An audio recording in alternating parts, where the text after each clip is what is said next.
할렐루야. 오늘 이 아침에 나오신 여러분들을 주님의 이름으로 환영하고 축복합니다. 오늘은 10월 마지막 주요, 또 성령 강림 후 21번째 주일이자 종교개혁 주일입니다. 지난주는 서리가 내린다는 상강이었고 다음 주가 되면 입동이 되는 날이 됩니다. 우리나라는 계절이 봄인가 하면 여름이고, 여름인가 하면 가을이고, 가을인가 하면 어느새 겨울이 됩니다. 그래서 머뭇머뭇거리다가 시간도 기회도 놓치기 때문에 우리나라 사람들은 전 세계 어떤 민족보다도 부지런합니다. 이 10월의 마지막 주간에 나오신 여러분들에게도 하나님이 계절의 변화 중에 주시는 은혜와 축복이 충만하기를 주의 이름으로 축원합니다. 우리 화답 찬송으로 512장 1절 부르고 간주하고 4절 부르도록 하겠습니다. 1절 부르고 간주 4절입니다.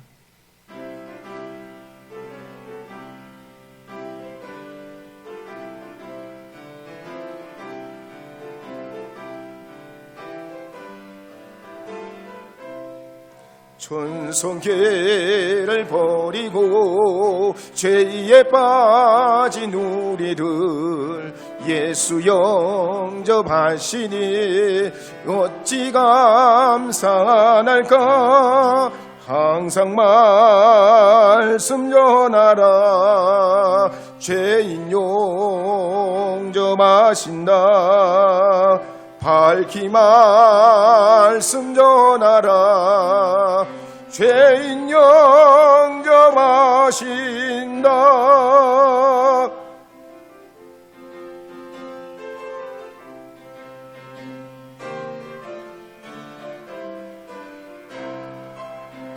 죄인 영접하시니 나도 영접하시고 나의 죄를 다 씻어 길이 함께 계시네. 항상 말씀 전하라. 죄인 용접하신다. 밝히 말씀 전하라. 죄인 영접하신다.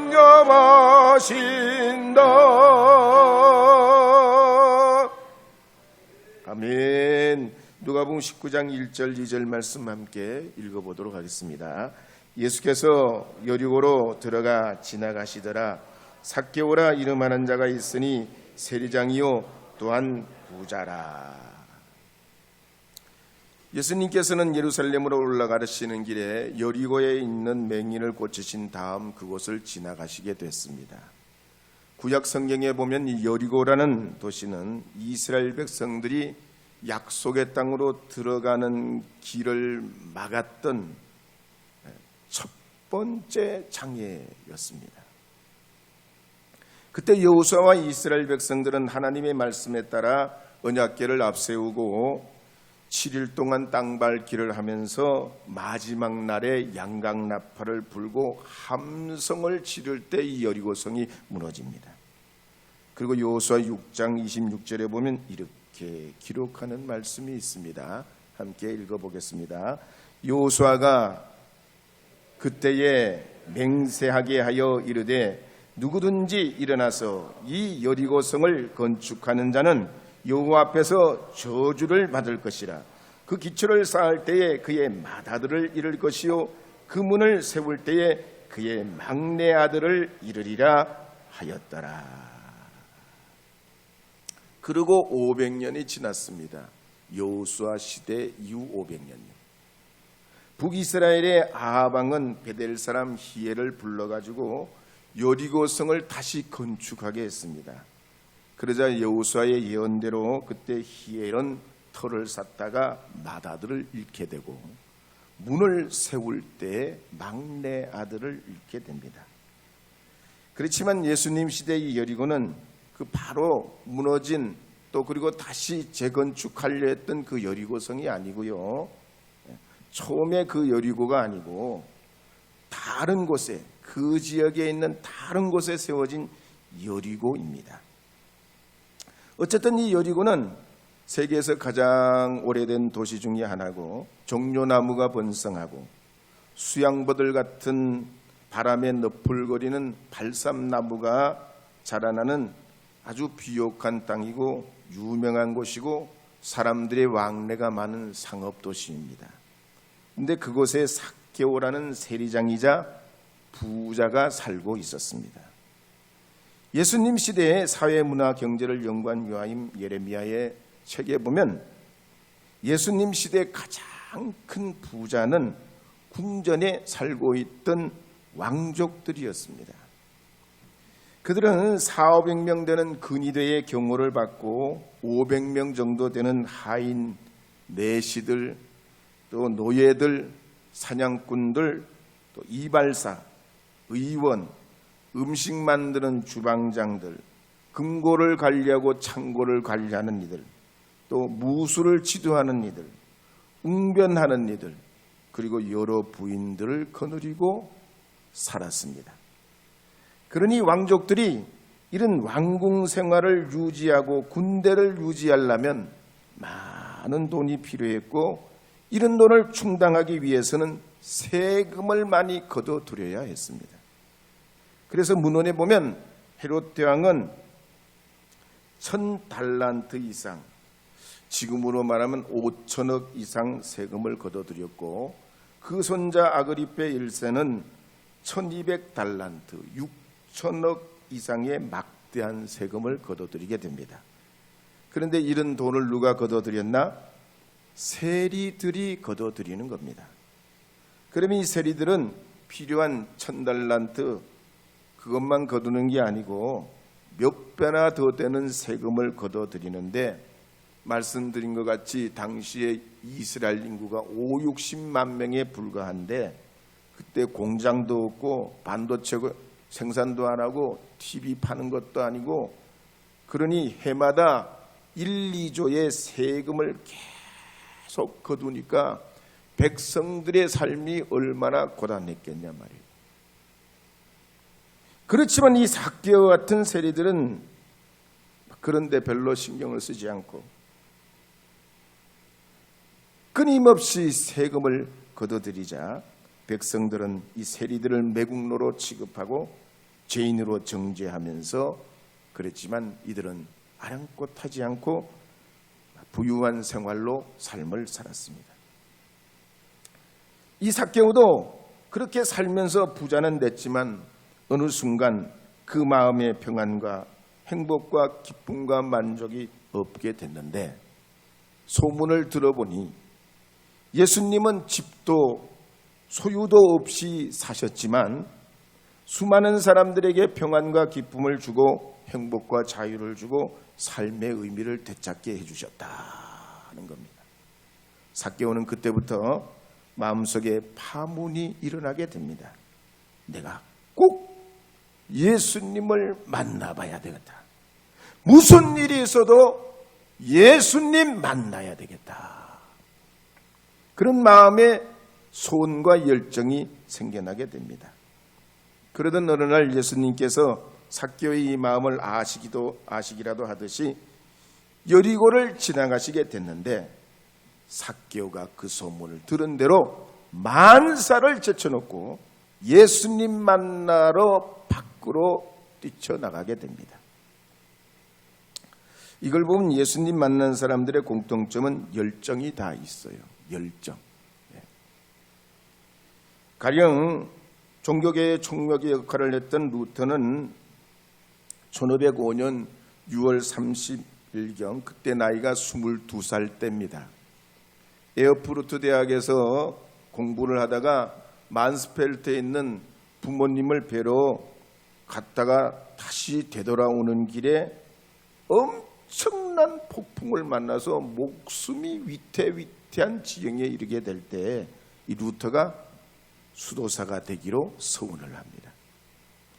그리고 같은 해 7월 16일 날 나이 22살 때 아버지 반대를 무릅쓰고 법학 공부를 포기하고 아우구스티누스 수도원에 들어갑니다. 수도원에 들어가서 고행을 하고 금식을 하면서 지내보지만 내적 평화가 없고 여전히 목마름과 갈등이 있고 안식이 없는 겁니다. 그럴 때 멘토였던 요한 폰 슈타우비츠를 찾아가서 상담을 합니다. 그때 이 슈타우비츠가 루터에게 이런 말을 해요. 너 자신을 바라보지 말고 그리스도를 바라보라 그럽니다. 루터는 그때 큰 감명을 받습니다. 그래, 내 자신을 바라보지 말고 예수님 바라보자. 그러면서 성경 공부를 시작합니다. 그러면서 24살 때 가톨릭 신부가 되고 34살 때는 비텐베르크의 대학에 파송을 받아가지고 학생들에게 로마서 강해를 하게 됩니다. 근데 이 로마서 강해를 하면 할수록 깨달아지는 것이 로마서 1장 17절 말씀, 믿음으로 말미암는 의가 자꾸만 깨달아지고 도전이 돼요. 그래서 로마서 1장 17절 말씀 함께 읽어보겠습니다. 믿음에는 복음에는 하나님의 의가 나타나서 믿음으로 믿음에 이르게 하나니 기록된 바 오직 의는 믿음으로 말미암아 살리라 함과 같으니라. 그래서 루터의 로마서 주석에 보면 로마서 1장 17절에 대해서 이렇게 적고 있습니다. 오직 복음만이 하나님의 의요 하나님은 믿는 믿음을 통하여 우리를 의롭게 하신다. 우리는 행위에 따라 의롭게 되는 것이 아니라 하나님이 인쳐주심으로 의롭게 되고 그 의로부터 선을 행하면서 영광에서 영광에 이르고 믿음에서 믿음으로 이르게 된다. 그때 루터는 신참 신부에 불과했습니다. 또 루터 이전에도 루터와 같은 신앙의 갈등을 겪는 사람들이 많이 있었고 루터 이후에도 루터와 같은 사람들이 수없이 많았습니다. 그런데 이 루터는 그들과 달랐던 점이 뭐냐? 오직 의인은 믿음으로 말미암아 살리라. 이것이 루터의 고백이 되고 신앙의 근거가 되게 된 겁니다. 그래서 루터가 이런 신앙 고백으로 살려 할 때 가톨릭으로부터 협박을 받고 안 될 것 같고 어쩌면 지도세도 모르게 죽을 것만 같은 위기를 여러 번 겪지만 하나님께서는 프리드리 3세를 통해서 바르트부르크 성에 11달 동안 피신에 숨어 있으면서 신약 성경을 독일어로 번역하게 되지요. 그때 동시에 구텐베르그가 인쇄술을 발명해가지고 이 루터의 신약 성경과 루터의 논지가 급속도로 유럽으로 퍼져나가도록 힘을 실어주게 되고 협력하는 사람, 동조하는 사람, 정치, 사회, 문화, 예술, 종교, 교육 여러 분야에 영향력을 주면서 이 종교 개혁에 성공하게 됩니다. 오늘 이 삭개오가 그랬습니다. 어떻게 자기가 마음에 품은 대로 예수님을 만날까? 우리가 마음에 품은 대로 다 돼요? 내가 소원하는 대로 다 되냐 말이에요. 근데 이 삭개오가 예수님 만나고 싶은 그 간절한 열망을 가지고 밖으로 뛰쳐나갔을 때 사람들이 얼마나 많은지, 키 작은 이 삭개오가 발을 찢겨 까치발로 예수님을 보려고 해도 뵐 수 없고 소용이 없을 때 오시는 길목으로 달려가서 돌무화과 나무 위로 올라가면서 간절한 마음으로 예수님 저 한번 봐주세요. 예수님 저 좀 만나주세요. 이런 간절한 마음으로 목을 빼고 예수님을 바라보는 순간 예수님과 눈이 딱 마주치게 됐단 말이에요. 그래서 누가복음 19장 3절, 4절, 5절 말씀에 보면 이렇게 기록합니다.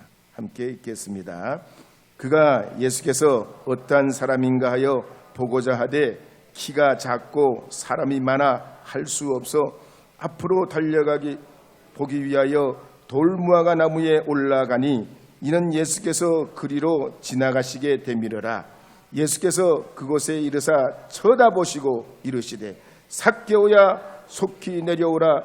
내가 오늘 내 집에 유하여야 하겠다 하시니. 예수님을 만나고자 했던 이 삭개오의 열정도 보통이 아니지만 이 삭개오의 열정을 알아주신 예수님, 쳐다보고 바라보고 있던 이 삭개오의 이름을 삭개오야라고 불러주신 예수님, 그리고 속히 내려와라. 내가 오늘 너의 집에 유하여야 하겠다. 다른 사람들은 이 삭개오를 매국노요 죄인 중에 죄인으로 정죄했지만 예수님께서는 이 세리장 삭개오의 집에 들어가셔가지고 그것도 잠시만 계신 것이 아니고 하룻밤을 유숙하겠다고 말씀해 주시고 그와 함께 계셨던 이 예수님 때문에 삭개오가 엄청난 감동을 받게 됩니다. 성경에 보면 아브라함도 75세에 하나님께서 아브라함을 불러주실 때 이 아브라함이 주저를 하지 않습니다. 나이도 고향도 상관없이 그가 그 부름 앞에 자신의 모든 걸 정리하고 주님의 부름 앞에서 일어나 가나안 땅으로 들어갑니다. 왜냐하면 주님께서 날 알아봐 주셨기 때문에 틀리고 말리고 떠날 수가 있었던 겁니다. 르네상스 시대의 16세기의 이탈리아 천재화가인 레오나르도 다빈치도 그랬습니다. 이탈리아 밀라노에 있는 산타 마리아 델라 그라치아 교회에 최후의 만찬을 그렸는데 10년이 걸립니다. 말이 10년이지 여러분 10년 동안 그림을 그려 그게 참 가당한 일입니까? 그런데 이 다빈치가 얼마나 그 유명한 성당이기도 하지만 그 교회에 최후의 만찬의 그림을 자기가 그릴 수 있다는 그 감동 때문에 그 그림에 열중한 나머지 때로는 시간 가는 줄도 모르고 어떤 때는 먹는 것조차 있고도 그 작업을 찬찬히 10년 동안 해서 완성을 한 거예요. 1598년도 12월에 일본의 침략으로 정유재난을 겪을 때 우리나라의 남원 지역에 있는 심당길과 박평이 같은 도공들이 일본 가고시마 현으로 끌려갑니다. 그리고 지금 그 가문이 15대째 대를 이어가지고 도공의 삶을 살고 있는데요. 그 전수자가 올해 63이고 이름이 오사코 가즈테루라는 분입니다. 이분은 와세다 대학 교육학부를 졸업하고 40이 되는 1999년도에 가업을 물려받아가지고 도공이 됐습니다. 그리고 교토 고등기술전문학교를 졸업하고 이탈리아 국립미술도예학교를 졸업하고 우리나라 여주에 와서 옹기 만드는 법을 배웠습니다. 그런데 이분이 항상 기억하는 게 뭐냐면 나는 조선 사람이라는 거예요. 나는 조선의 도공의 피를 이어받은 사람이라는 거예요. 세상이 아무리 변하고 아무리 이 세상이 풍파가 일어나도 변하지 않는 등대가 세상을 지키고 바다를 지키듯 그런 삶을 살고 싶다고 말합니다. 오늘 이 삭개오가 그렇습니다. 예수님과 눈이 마주쳤는데 한 번도 예수님을 만나본 적이 없던 사람 아니에요. 예수님과 약속한 적도 없고 대화해 본 적도 없는데 예수님이 이 삭개오의 이름을 아시고 삭개오의 이름을 불러주실 때 이 삭개오가 얼마나 행복하고 감격했겠냐 말이에요. 그래서 누가복음 19장 8절에 보면 이렇게 기록하는 말씀이 있습니다. 함께 읽어보겠습니다. 삭개오가 서서 주께 여짜오되 주여 보시옵소서 내 소유의 절반을 가난한 자들에게 주겠사오며 만일 누구의 것을 속여 빼앗은 일이 있으면 네 갑절이나 갚겠나이다. 삭개오가 험난한 시대를 살면서 여기서도 비난을 받고 저기서도 정죄를 받으면서 부자는 됐지만 불명예스러웠습니다.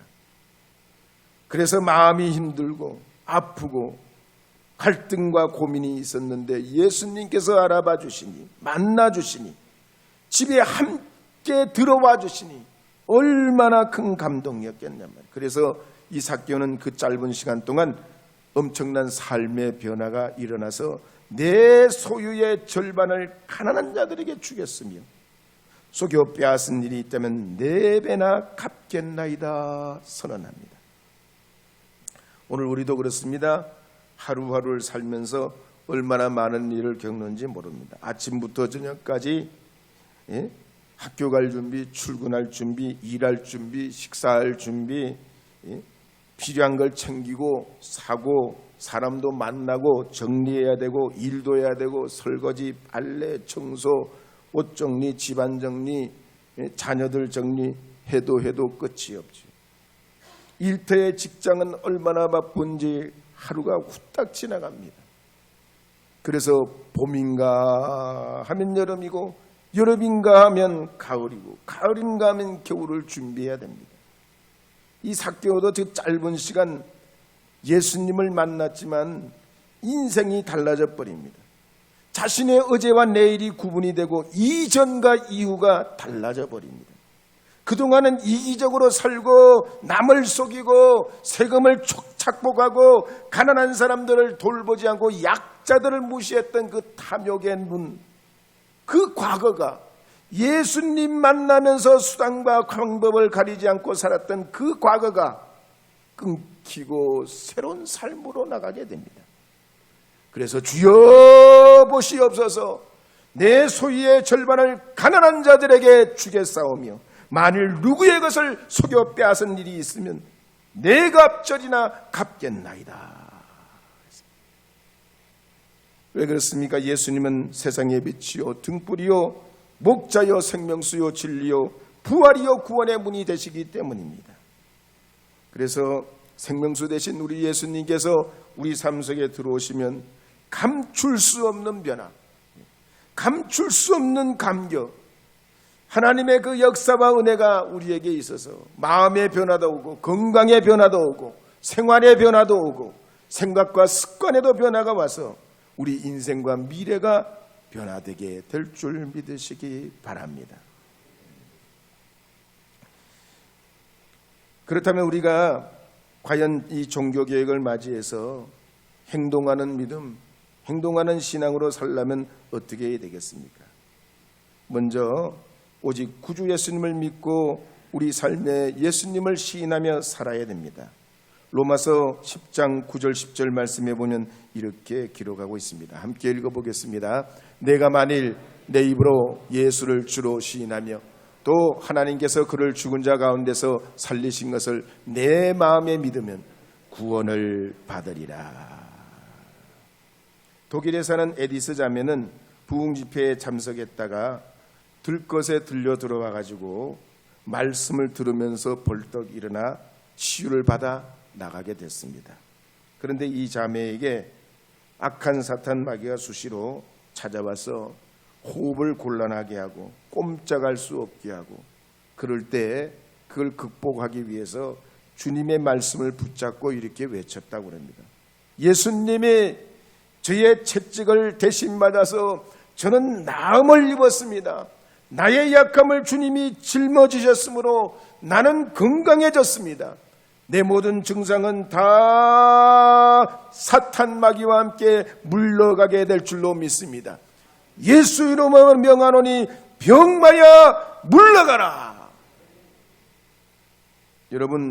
여러분도 마귀가 여러분의 마음을 유혹하고 시험하려 할 때 주님의 이름으로 대적하면 한 길로 왔다 7길로 물러갈 줄 믿으시기 바랍니다.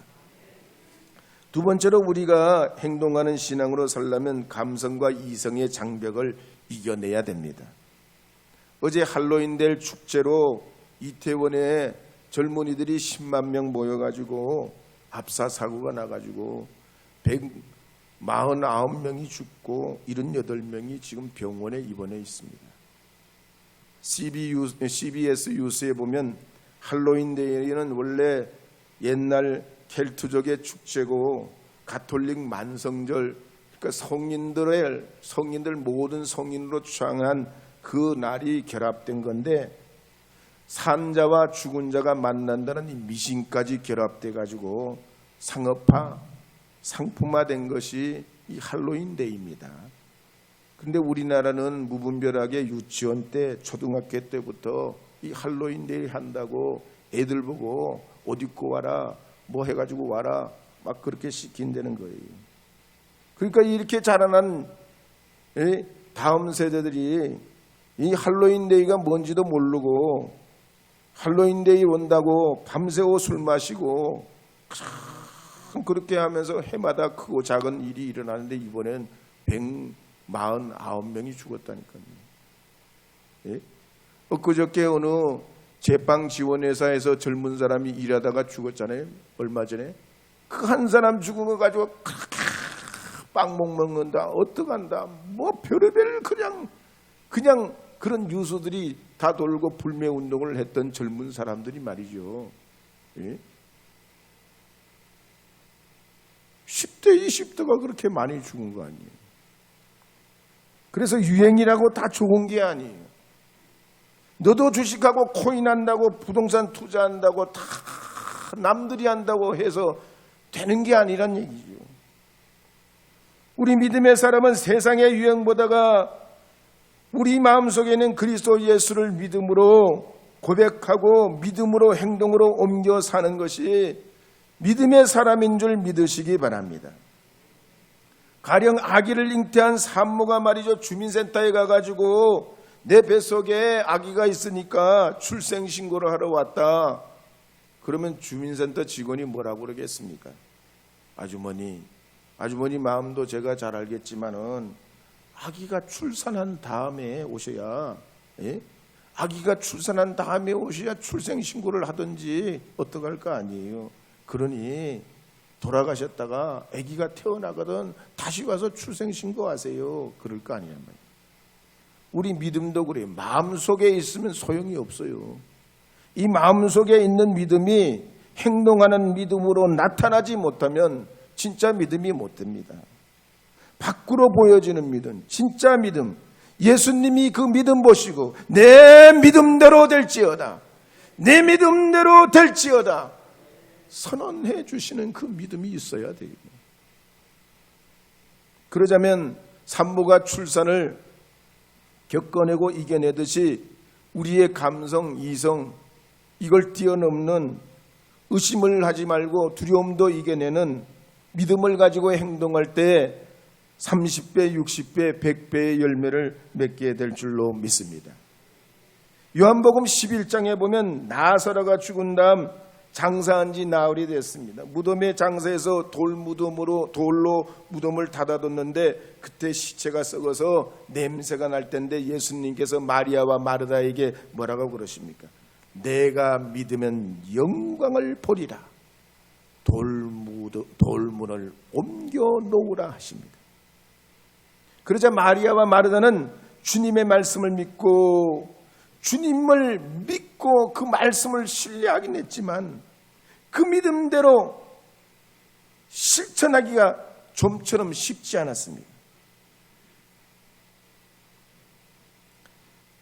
그런데 이 마르다와 마리아가 그렇게 마음속으로 주님의 말씀을 믿고 또 주님을 신뢰했던 것을 행동으로 실천하면서 자신의 이성과 감성을 이겨내면서 마치 출산의 수고를 이겨내는 것 같이 그들이 그 두려움과 의심을 이겨내고 무덤 문을 옮겨 놓을 때에 예수님께서 눈을 들어 기도하시고 큰 소리로 나사로야 나오너라 하셨던 겁니다.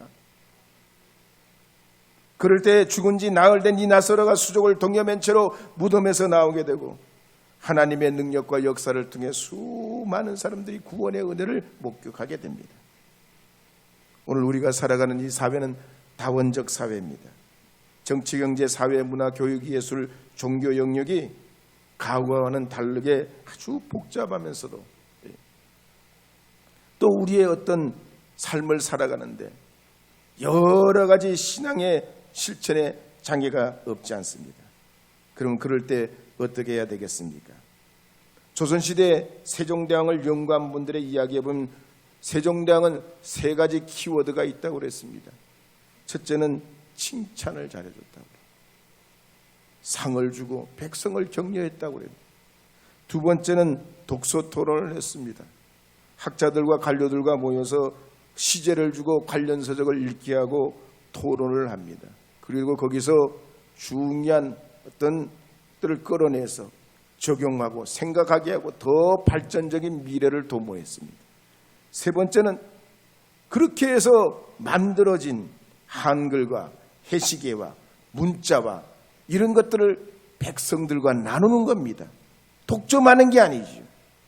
귀족들, 왕족들만 그걸 가지고 군림하고 백성들 위에 있는 게 아니라 농사기술도 약재도 연구한 모든 결과물들을 다 온 백성들과 함께 공유하고 나누는 것입니다. 그리스도 예수를 통한 복음의 은혜도 그렇습니다. 믿으면 믿을수록 우리가 세상 가운데 주님의 은혜로 주님의 그 사랑을 가지고 나가고 하나님의 그 사랑을 온 세상 많은 사람들과 함께 더불어 함께 살아가는 것입니다.